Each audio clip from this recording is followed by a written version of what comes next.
네, 구독자 여러분 안녕하십니까? TV조선 경제부장 안영량입니다. 예, 오늘은 제가 머니토크라는 코너를 하나 신설을 했습니다. 그동안은 긴급진단이나 저희 뉴스를 좀 유튜브를 통해서 내보냈는데요. 이번에는 전문가 모시고 재테크 정보를 좀 들어보는 코너를 하나 신설을 했습니다. 오늘 첫 순서로 하나금융파인드의 백승호 WM 사업단 단장님 모셨습니다. 예, WM이라고 하면은 흔히 이제 자산 관리를 해주는 곳인데요. 예, 이 자산 관리를 해주시는 분이기 때문에 자산가들이 돈을 어디다 쓰는지, 어디에 투자하는지를 너무나 잘 아실 거라고 믿고 오늘은 골드에 대해서 한번 얘기 나눠보도록 하겠습니다. 예, 사장님, 예, 반갑습니다. 네, 안녕하십니까. 아니, 네. 뭐, 저도 지금 금융을 담당을 하고 있는데, 네. 하나금융파인드는 네. 저도 좀 생소하거든요. 네. 어떤 회사인가요? 저희 이제 하나금융 네. 지주의 이제 손자 회사로 네. 들어가 있고요. 이제 음. 고객들의 이제 생애 주기에 맞게끔 이제 자산 관리, 재무 컨설팅. 그래서 생애 주기에 맞는 금융 상품을 추천해 드리고 그걸 또 계속적으로 밀착 관리를 해 드리는 회사입니다. 그러면 뭐 자산가들이 요새 어디에 좀 많이 투자하는지, 네. 뭐 이런 것들은 네. 너무나 그렇죠. 마삭하게 아시겠네요. 네, 맞습니다. 네. 그렇군요. 예. 부자 되는 길은 우리 백승호 단장님을 알면 될 것 같습니다. 오늘 금에 대해서 한번 얘기를 나눠보도록 하겠습니다. 방송 뉴스로 경제 뉴스를 다루는 게 쉽지 않은데 금만 이게 다루게 되면 시청률이 잘 나와요. 그래서 사람들이 관심들이 많구나 이런 생각이 좀 들어서 첫 주제로 금을 잡아봤습니다. 이게 요새 단장님이 보시기에도 금에 네. 대한 관심들이 네. 높습니까? 요즘 뭐 당연히 금 관심 제일 높고 또 이제 뭐 아시다시피 은에 대한 관심까지도 굉장히 늘면서 가격이 굉장히 많이 올랐죠. 네. 미친 듯이 올랐죠. 네. 그래서 뭐 금 가격이 이렇게 오를 수 있나 싶을 정도로 네. 굉장히 많이 올랐습니다. 네. 그리고 뭐 요즘에 코스피 관심도 굉장히 네. 많고 예. 그리고 아무래도 이제 금 가격이 최근에 많이 올랐잖아요. 그러니까 금 가격이 이렇게까지 움직일 수 있을까 싶을 정도로 1년 동안 거의 뭐 2배 가까이 뛰었으니까 아무래도 관심이 더 많아지는 것 같습니다. 이렇게 사람들 심리가 그렇게 관심 없다가 가격이 조금 오르면은 슬쩍 관심 생기고 막 폭등하면은 관심이 이제 더 많이 생기는 것 같아요. 네. 정말 미친 듯이 올랐죠. 네, 맞습니다. 이게 금값이 이렇게 폭등한 적이 있습니까? 과거에도 뭐 한 두어 차례 사례는 있습니다. 그러니까 한 70년대 후반, 80년대 초반에도 뭐 제2의 이제 오일 쇼크 이런 사태 때도 금 가격이 그때 저점 대비해서는 거의 뭐 한 4~5배 이렇게 오르기도 했었고요. 그리고 2008, 9년 이런 금융위기, 리먼 브라더스 금융위기 사태에도 금 가격이 굉장히 많이 올랐었죠. 그래서 지금도 뭐 그런 비슷하게 아무래도 지정학적 리스크 뭐 이런 것들이 있다 보니까 그래서 금 가격이 좀 많이 오르는 것 같습니다.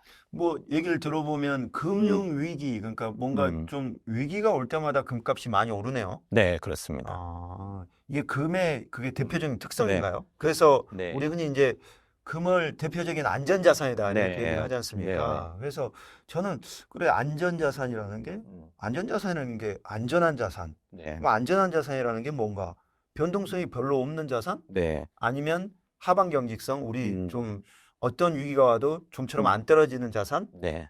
뭐 이게 좀 개념이 곰곰이 따져보면 좀 궁금하기도 하더라고요. 그래서 금이 왜 대표적인 안전자산으로 꼽히는지 이게 좀 궁금하더라고요. 일단은 희소성이 가장 큰 자산이기 때문에 네, 그런 게 있는 것 같고 아무래도 금이라는 게 우리가 생각할 때는 뭐 금이 어디에 필요할까 뭐 그냥 장신구 정도로 이제 생각을 하지만 사실 산업에 있어서도 금은 필수적이고요. 특히 뭐 반도체 이런 거 만들 때 금이 반드시 필요하다고 합니다. 그래서 그런 필수적인데 이게 또 만들 수가 없잖아요. 인간이 이제 만들 수가 없는 자산이니까 더 특별하고 그리고 이 금이라는 건 모두가 알다시피 변하지 않습니다. 안 변합니까? 네, 그러니까 뭐 하다못해 은도 좀 색이 변하고요. 네, 그리고 철도 뭐 당연히 녹이 쓸고 이러는데 금은 거의 뭐 독보적으로 세월이 아무리 지나도 그 형태를 유지하는 몇 안 되는 어떤 금속 그러다 보니까 좀 굉장히 좀 특별하고요. 그리고 뭐 아시다시피 채굴량에 한계가 있다 보니까 이런 희소성이 더 부각이 돼서 아무래도 사람들에게 이 이미지는 또 역사적으로도 이제 그렇고요. 얘는 절대로 변하지 않는 자산.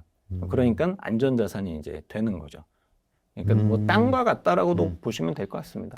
네, 그러니까 강남 땅 하면 안전하잖아요. 어차피 네네. 자원이 한정되어 있기 네, 때문에 네네, 흔히 이제 저희 비트코인을 얘기할 때도 이 비트코인의 채굴량이 한정되어 있기 때문에 그렇죠. 이것도 뭐 디지털 금이다 네. 이런 식으로 표현을 하는데 그러면 이 네. 자원이 한정되어 있고 희소성이 있기 때문에 네. 이걸 안전자산이라고 볼 수 있다. 네, 뭐 이렇게 맞습니다. 아니 근데 금을 네. 인공적으로 못 만들어요?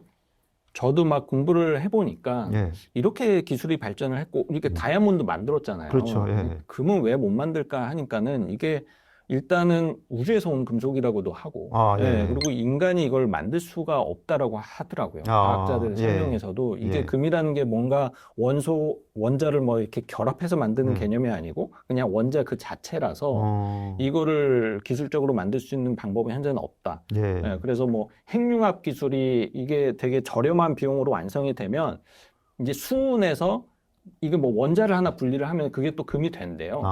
근데 이제 그렇게 가기에는 이게 또 아직 핵융합도 안 되는 그렇죠. 시대이기 때문에 현재로서는 이제 만들 수 없다라고 보는 게 맞는 것 같습니다. 저도 오기 전에 좀 공부를 해봤어요. 그랬더니 네. 말씀하신 대로 네. 금이라는 게 우리 석유처럼 뭐 이 지구에서 이렇게 뭔가 만들어진 물질이 아니더라고요. 네. 그래서 우주에서 이 별이 이렇게 뭔가 네. 이 폭발할 때 맞아요. 이게 흩뿌려지듯이 이렇게 우주로 흩뿌려지는 물질이고 네. 그게 이제 지구가 생성될 때 이게 이제 같이 이렇게 뭉쳐지면서 네. 이게 매장돼서 네. 사실 이게 외계 물질이죠. 네, 사실 그런 금이라는 게. 셈이죠. 저도 네. 깜짝 놀랐어요. 그래서 네. 그렇구나 이게. 그리고 채굴량도 뭐 들어보니 2040년이면 뭐 거의 네, 이제 끝난다고 합니다. 지금이면 끝난다고 네. 하고 말씀하신 대로 희소성이 있는 것 같고. 네. 그다음에 이게 인공으로도 말씀하신 대로 1940년대인가 하버드대에서 네. 가속기를 돌려서 만든 적은 있지만 이게 네. 방사성 동위원소여가지고 이게 방사성에 노출돼서 네. 이게 안 된다고 그렇게 또 그렇죠. 이 우리 재미나이가 저한테 알려주더라고요. 그래서 참, 야, 신기하구나 이런 생각이 좀 들었습니다. 예. 네, 단장님. 네. 그럼 뭐 사람들 금에 대한 관심도 많고 또 금값도 지금 올랐다가 약간 좀 빠져서 지금 약간 네. 롤러코스터를 타고 있는데 지금 금 투자를 해야 될 네. 시기인가요? 금은 어찌됐든 저는 좀 장기적으로 본다라면은 물가 상승률 이상의 어떤 보상은 있는 자산이다라고는 생각은 하고 있습니다. 네. 다만 지금 투자를 해야 되느냐 이 질문 사실 굉장히 어렵거든요. 근데 이제 목돈을 한 방에 투자를 한다. 그러면은 좀 굉장히 부담되는 시점이라고 보고 다만 대부분의 이제 이 시청하시는 분들도 그렇겠지만 거의 소액으로 이제 계속 모아가는 거를 생각을 하고 계실 거거든요. 그런 케이스는 뭐 어떤 주식도 마찬가지지만 뭐 타이밍을 보실 필요는 없는 것 같아요. 그냥 조금씩 매달 혹은 뭐 매주 뭐 분기별로 한 번씩 적립식 투자를 한다라면은 뭐 지금부터 당장 시작을 하셔도 부담 없이 투자를 할 수 있다라고 봅니다.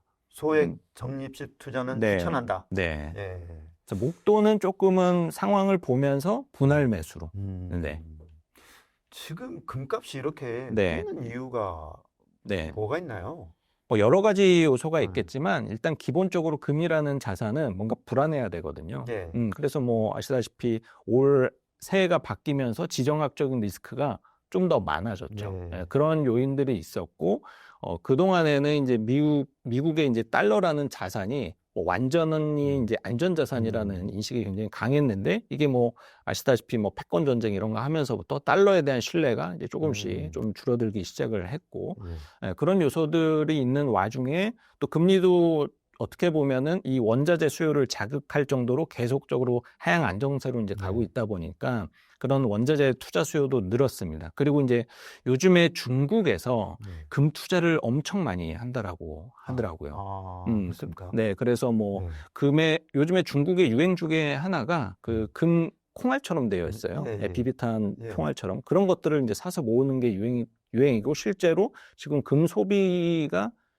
글로벌로 하면은 중국이 거의 한 30-40% 정도. 그 거의 정도. 뭐 이렇게 쓸어 담고 있다 보니까 아무래도 금 가격이 많이 자극이 되고 있고요. 그리고 제가 이렇게 생각을 한 것 중에 하나는 뭐냐면은 예전이랑은 다르게 좀 매체가 굉장히 많이 발전을 했고 예. 그러다 보니까 정보가 빠른 속도로 널리 퍼지잖아요. 예. 그리고 금을 투자할 수 있는 방법이 굉장히 좀 많아졌죠. 예. 예전에는 그냥 금 투자하면은 이제 종로의 금방에 갔어야 예, 됐는데 예. 지금은 그냥 뭐 이제 스마트폰에서 다 거래를 할 수가 있으니까 이러한 현상이 우리나라뿐만 아니라 이제 글로벌로 다 마찬가지인 상황이거든요. 예. 그래서 이제 수요가 빠른 속도로 확 이제 몰리는 그런 현상 때문에 금 가격이 또 급등을 하는 네, 그렇게 좀 분석을 하고 있습니다. 그렇죠. 그러면 뭐 흔히 이제 전쟁이 터지면 금값이 오른다. 네. 그러니까 지정학적 리스크가 커지면 금값이 오른다. 하나. 그다음에 네. 미국 달러에 대한 어떤 신뢰도가 지금 떨어지고 있다. 네, 이런 그렇죠. 부분이 가장 네. 크겠네요. 그리고 네. 아까 말씀하신 대로 미 연준이 이제 기준금리를 인하할 거라는 게 가능성이 좀 커지고 있고, 그러면 이제 금리를 인하하면 어찌됐건 간에 달러를 예금했을 때 받을 수 있는 금리가 더 떨어지는 그렇죠. 거고, 네. 그러면 그 반대급부로 어떤 네. 금 투자로 얻을 수 있는 어떤 수익률이 더 높다고 하면 네. 그거로 많이 몰려오겠네요. 그렇죠. 네. 트럼프가 일단 집권하면서 네. 진짜 많이 불안해졌죠. 맞습니다. 네. 네. 예측할 수 없어졌죠. 그러니까요. 네. 그러니까 예측할 수 없는 나타나면 네. 금을 사는 게 맞겠네요. 그렇죠. 불안해지는 거죠.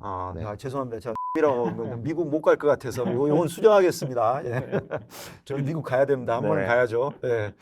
그러면 네. 이게 그 흔히 최근에 그 네. 뭐 마르라고 합의 네. 뭐 이러면서 네. 이제 미국이 그 약달러를 유도할 거다. 네. 본인들의 어떤 재정 적자나 아니면 무역 적자를 해소하기 위해서 뭐 이런 얘기도 나오고 그래서 달러에 대한 가치가 더 떨어질 거다라는 얘기도 있고 반면에 뭐 베센트나 이런 사람들은 계속해서 자기들은 강달러를 유지할 거다 이렇게 충돌되는 얘기들이 있어요. 그러면 우리 단장님이 보시기에는 어떻게 될 것 같은지 아니면 뭐 이게 어떻게 봐야 되는 건지 좀 궁금하네요.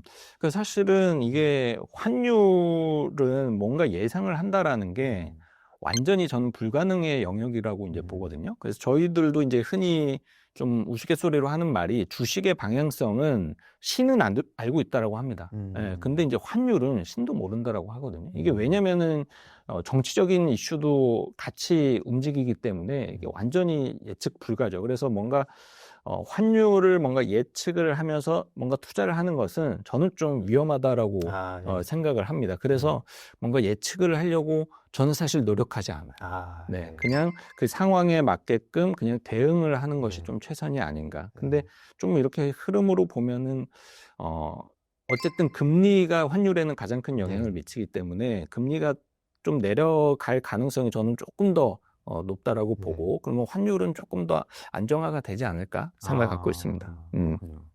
예.